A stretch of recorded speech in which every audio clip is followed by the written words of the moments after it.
Hello everyone, আসসালামু আলাইকুম। আমি ইঞ্জিনিয়ার জালালউদ্দিন সরকার চানা থেকে। তো বিলিভার ইউনিক মেশিনারিজের পক্ষ থেকে কিন্তু আজকে চলে এসেছিলাম হানি পোজিং মেশিন ফ্যাক্টরিতে। তো এর আগে আমাদের 200 লিটার একটা হানি পোজিং মেশিন পেতেছিলাম। দেন আরেকটা রিকোয়ারমেন্ট ছিল আমাদের নিজস্ব কোম্পানি ব্র্যান্ডে। দেখেন হানি পোজিং মেশিন চলে যাচ্ছে, এই যে বিলিভার ইউনিক মেশিনারিজ। দেন এপাশে আরেকটা টাঙ্কি আছে, এটা হচ্ছে হানি কনসেন্ট্রেশন ট্যাঙ্ক। এটা হচ্ছে বিলিভার ইউনিক মেশিনারিজের পক্ষ থেকে। তো এটা হচ্ছে আমাদের বিলিভার ইউনিক মেশিনারিজের কোম্পানির মাধ্যমে এবং আমাদের ব্র্যান্ডে এই মেশিনগুলো চলে যায়।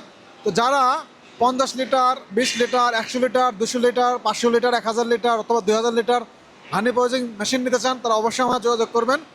যারা বাংলাদেশে মধু ব্যবসা করে তাদের অবশ্যই হানি পোজিং মেশিন লাগবে। তো যারা আমার থেকে হানি পোজিং মেশিন নিতে চান, তারা অবশ্যই যোগাযোগ করবেন। আপনাদের রিকোয়ারমেন্ট অনুযায়ী, আপনাদের কথা বিবেচনা করে এবং আপনাদের বাজেট অনুযায়ী আমরা একেবারে ফ্যাক্টরি থেকে হানি পোজিং মেশিনগুলো তৈরি করে পাঠাবো। তো যারা আমার থেকে হানি পোজিং মেশিন নিতে যাচ্ছেন, তারা অবশ্যই যোগাযোগ করবেন। অনেকে আছে যারা আমাদের থেকে হোলসেলে নিয়ে বিজনেস করতে চান, সেটাও সম্ভব। তাদেরকে আমরা রিকোয়ারমেন্ট অনুযায়ী বানিয়ে 20 ফিট অথবা 40 ফিট কন্টেনার পাঠাতে পারবো। এবং যারা একটা দুটা করে নিয়ে ব্যবসা করতে যাচ্ছেন অথবা আপনার নিজস্ব খামারে হানি পোজিং মেশিন নিতে যাচ্ছেন, তারা অবশ্যই আমাদের থেকে নিতে পারবেন। তো সকলে ভালো থাকবেন। আমাদের হোয়াটসঅ্যাপ নাম্বার অথবা উইচ্যাট অথবা আমাদের ফেসবুক পেজ অথবা আমাদের ইউটিউব চ্যানেল অবশ্যই যোগাযোগ করবেন। সকলে ভালো থাকবেন। আসসালামু আলাইকুম।